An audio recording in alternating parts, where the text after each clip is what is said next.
يا فامي، مرحبا بكم في فيديو جديد ديالي. كنتمنى ان شاء الله كاملين تكونوا بخير وكاع اللي كيشوف هذا الفيديو يكون في احسن الاحوال ان شاء الله يا ربي. واللي يلاه اول مره كيشوف الفيديو نتمنى كنرجع في القناه ديالنا سيما لندن. ما تنساوش تشتركوا في القناه وتضغطوا على الزر ديال الجرس باش اي جديد ان شاء الله يوصلكم، وكذلك تخليو لي دي لايك ودي كومونتير. ندوزو دابا نشوفوا شنو غادي نوجدوا اليوم جيت نشارك معكم واحد الوصفه اللي كنديرها للشعر ديالي، واللي الحمد لله كنلقى عليها نتيجه زوينه بزاف، وماشي غير بوحديتي، بزاف ديال الناس من العائله كيديروها وحتى هما الحمد لله كيقول لك عطاهم نتيجه زوينه. غير هو النصيحه اللي غادي ننصحكم الا بغيتوا اي وصفه في هذا العالم تصدق ليكم، ضروري من المداومه، ماشي ديروها مره ولا جوج وتلاحظوا النتيجه ومن بعد تقطعوها وتقولوا علاش ما بقاتش كذا كذا. يعني ماشي كنهضر غير على الشعر ولا غير على الوجه، حتى على الذات، على اي حاجه. دونك ضروري من المداومه باش تلقاو واحد النتيجه. وباش نقول لكم واحد الخلاصه من هذا الفيديو هذا، ان اي حاجه كتجربوها على راسكم ولا على وجهكم ولا على الذات ديالكم، بطبيعه الحال ما كتعطيش النتيجه فوريه. ضروري خاصكم الصبر، حيت اي وصفه ما كتعطي النتيجه ديالها حتى كدوز شهرين حتى 3 اشهر مع المداومه بطبيعه الحال. يعني ديروها كل سيمانه، ما تنساوهاش. ضروري الا بغيتوا توصلوا لشي هدف خاصكم انكم تبقاو تابعين، ما تمشي ديروه مره ولا جوج ولا واحد الفتره وفي الاخر تقطعوا وتيأسوا. راه غادي تعطي النتيجه الا استمريتوا بالفعل. دونك دابا نبداو نحضروا الوصفه. حاجه غادي نجيب واحد الزلافه بحال هكا، والحاجات انا اللي كنستعمل الشعر ديالي ماشي دي ماسك، ماشي دي برودوي، هادو زيوت اللي كنستعملهم للفروه الراس ديالي باش كتعطيني الحمد لله كثافه، وكذلك كتنقص ليا من تساقط ديال الشعر. اول حاجه اللي كنستعملها واللي عطاتني واحد الافاده كبيره بزاف ولله الحمد، هي زيت القنب الهندي. هي هذه، يعني زيت الحشيش باللغه العربيه. اكيد راه اي واحد ممكن يشريه حيتاش كيكونوا في لي فارماسي كيكونوا في لي فارماسي. دونك تشريوه وتستعملوه بوحدو، اولا تزيدوا معاه الزيت اللي غادي نزيدها دابا. غير بوحديتو راه كافي انكم تديروه في الفروه ديالكم وتخليوه واحد ساعتين ولا حتى 3 السوايع، ماشي مشكل. انا ما كنصحش بالزيت تباتوا بها، حيت ديجا البصيلات ديال الشعر كياخذوا الاستفاده من الزيت ومن بعد كيتشدوا. فملي كيتشدوا وكيبقى الزيت كيبقى واحد الملمس مزيت، فكيساعد ان الزغبه طيح. دونك ديروها 3 السوايع ماكسيموم وغسلوا شعركم. زيت ديال القنب الهندي كما قلت لكم، فوائد ديالو بزاف، وبكل صدق انه كيوقف من تساقط الشعر وكيعاود يساعد في انبات الشعر في الجذور. وثاني زيت اللي غادي نستعملو اليوم هو زيت الخروع. اكيد حتى نتوما كاملين عارفينه. قبيله جيت نحيد البلاستيكه و تقطعت لي من هنا، ماشي مشكل. دونك هانتوما زيت الخروع حتى هي كنستعملها. انا منين كنت مشيت للمغرب واحد الحانوت كيدير زيوت مقطره، دونك انا شريتهم مقطرين سور بلاص، ما خديتهمش من الفارماسي وما شريتهمش هكاك عاديين. دونك هادو مقطرين، هانتوما كتشوفوا التخت ديالو كيفاش داير هنايا، وكذلك ديال القنب الهندي.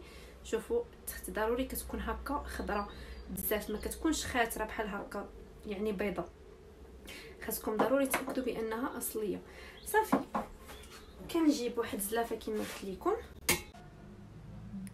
بالنسبه لزيت الخروع انا غنبدا بها، كندير بحال هكا واحد المعلقه كبيره، وكندير كذلك من الخروع معلقه صغيره بحال هكاك.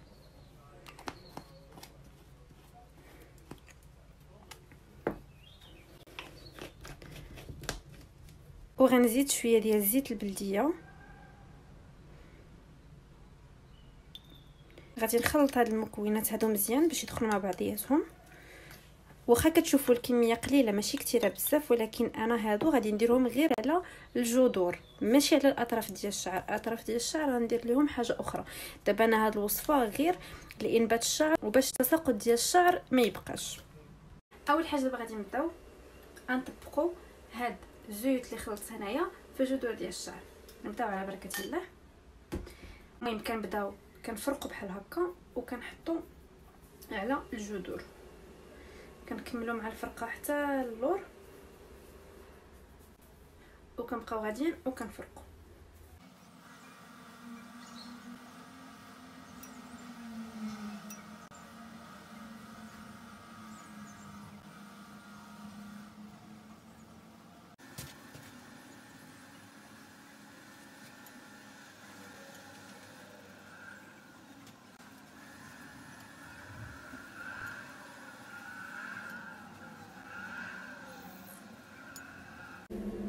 من بعد دابا ما ساليت الشعر ديالي كامل، فغندوز للاطراف. بالنسبه للاطراف انا كنستعمل زيت الكوكو. ضروري البنات اي حاجه بغيتو تحطوها لوجهكم ولا لشعركم، زيوت ولا كريمات طبيعيه، خاصكم تكون بيو. راه كلشي كيتباع بيو، غير قلبوا وشريوه، ضروري يكون بيو. دونك انا كندوب واحد شويه، وهو كيجي كيف ما هكا، شفتوا كيجي قاصح. بالحق نتوما كدوبوا هكا. غادي نحط شي قطيرات هكا فوق يدي بحال هكا، وغادي ندير لهم بحال هكا، وندوز نقسم الشعر ديالي، نجيب هذا النصف هذا ونبدا كندير ليه كامل حتى الاطراف. غادي نزيد، وما تنساوش هاد الاطراف هادو ضروري، هاد الاطراف مهمه، الفوق حتى لتحت. عاوتاني الجهه الاخرى كنديروا شويه ديال الزيت كما كتلاحظوا هكا، وكنبداو كنهبطوا في الشعر كامل. وما نساوش الاطراف ضروري، خاصنا هما اللي نديروا ليهم بالكثره فين كيكونوا متقصفين. المهم هنا شفتوا صافي. دابا لقيتوني ساليت، فغادي نلوي الشعر ديالي. وندوز نقضي شغلاتي، نخليه الوقت ديال ساعتين حتى 3 سوايع، وغادي ندوش ونرجع معكم باش تشوفوا لا ريزولطا كيفاش غادتكم.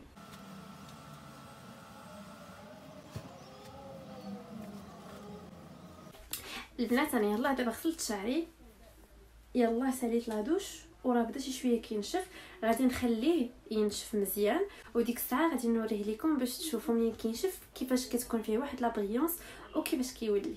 انا رجعت معكم دابا من بعد ما خديت لا دوش وغسلت شعري وخليته نشف بوحديتو بلا ما درتلوش سوشوار ولا نشفتو بسوشوار، خليته غير بالفوطه ونشف بالهواء ديال الله. دونك كنصحكم انكم الا ما كنتوش مضطرين انكم تنشفوا شعركم بسوشوار فما تنشفوش بسوشوار، خليوه ينشف بالهواء الطبيعي. ومن بعد حتى ينشف واحد 85% عادي لا بغيتو تكملوا عليه بالبروشينغ. دونك من الاحسن انكم تخليوه ينشف بوحديتو. فانا جيت باش نوريكم شعري الطبيعي من بعد ما غسلته ومن بعد الزيوت اللي درتهم، ونشرح لكم شويه على داك الزيوت اشنو كيديروا ولاش كيصلحوا وعلاش انا كنديرهم ومن فوقاش وانا كنديرهم. المهم انا ملي نشف الشعر ديالي خدا لي واحد لي بوكل زوينين كما كتلاحظوا، فيه واحد لا بريونس طبيعيه، يعني ما دايره لا زيوت حاليا لا حتى شي حاجه. عاد بغيت نشارك معكم الزيوت اللي كنديرهم، وكذلك شوفوا البوكلاج اللي كيخرج من بعد لا دوش. اكيد مشطوا بطبيعه الحال منين بدا كينشف ليا، ما تمشطوش منين يكون فازك. هذه حاجه اولى. ثاني حاجه كنصحكم انكم تشريو هاد لابغوس هذه زوينه وكتسرح الشعر بواحد الطريقه سريعه، وكذلك ما كتضرش، وكيف ما كان الشعر ديالك مخبل هذه كتسرحوا. دونك شوفوا الشكل ديالها كيفاش داير، بغيتكم تشوفوا حتى الشعيرات ديالها راهم ما قاصحينش وما رطبيتش بحال هذه. شريوها يخرج هذه كنقول له الله يرحم لك الوالدين، حيت قبل ما نشري هاد لابغوس دابا هذه كنستعملها انا شي 2 عام ونص بحال هكاك. قبل منها كنت كنستعمل لابغوس ديال الخشب، ولكن كتنتف ليا الشعر ديالي بزاف، ولكن مع ذلك كنت كنستحملها حيت هادو ما كانوش. دونك دابا خرجوا من هادو بزاف ديال الاشكال، كاين اللي هي غير حط هكا. انا صراحه ما نجربهاش وما كنظنش بان هذه كتكون عمليه، حيتاش هذه كتشدي من هنا وكتمشطي، فهمتوا؟ كتشدي وكتمشطي. دونك هذه كتعاونك مزيان باش تسرحي الشعر ديالك. من بعد كيف ما كتلاحظوا الشعر ديالي طبيعي، شفتوش نهائيا بسوشوار، خليته غير في الفوطه ومن بعد طلقته مشطو ملي كان ناشف واحد 85%. ودابا جيت باش نهضر معكم ونشارك معكم الزيوت وشنو كنستعمل بعد لا دوش ديالي. قلت لكم عليه في الوصفه، هو زيت ديال القرن بالهندي، يعني زيت الحشيش بالعربيه ديالنا. فهاد الزيت هذا نعمه من عند الله. انا ملي كنت في المغرب كنت كنشري هاد الزيوت هادو، كنشري بزاف اولا المهم كنشري بزاف من لا فارماسي وكنديرهم في قرعه وكنلوح عليهم واحد الحبيبات ديال الثومه وكنخليهم هكا كيرقدوا. من بعد سيمانه عاد كنبدا نستعمل فيهم. هذه هي الوصفه المعتمده ديالي انا من شحال هذه. كنوعدكم انكم منين غادي تستعملوا هذه غادي تبقاو تشوفوا تساقط الشعر كيحبس شويه على شويه. والحاجه المهمه وربي شاهد على الهضره اللي كنقول لكم ان هذا كيعاود انبات الشعر من الجذور. كتشوفوا هذوك الخلف في اقل وقت كتبقاو تشوفوا شعر هنايا كينبت لكم وكذلك الخلف من هذا الجناب. فهذا رحمه من عند الله. انا كنت قطعته صراحه واحد المده ولكن دابا رجعت كنديرو. كنصحكم انكم تستعملوه مره في السيمانه فقط حيت نتوما عارفين انه قوي على الشعر ولكن داوموه. انا حاليا بديت كنزيد معاه زيت الخرواه كنخلطهم بجوج وبعد مرات كنزيد معاهم حتى زيت البلديه على حسب. علاش كنزيد زيت البلديه باسكو انا عندي هادو غير صغار الا جيت نديرهم بوحديتهم على الشعر ديالي وانا تبارك الله الشعر ديالي طويل فغادي تساولاو ليا واحد الفتره قصيره. دونك انا كنزيد عليهم زيت البلديه وانتم عارفين زيت البلديه شنو المنافع ديالها على الشعر. دونك هادو بالنسبه لشنو كندير الجذور ديالي. الاطراف كيف ما قلت لكم في لا فيديو انني كندير زيت ديال الكوكو بشرط انها تكون طبيعيه بيو. منين تمشيو تشريوها يكونوا كاتبين فيها هنايا بيو. دونك اي حاجه بغيتو ديروها للشعر ديالكم من الاحسن انكم تستعملوها طبيعيه.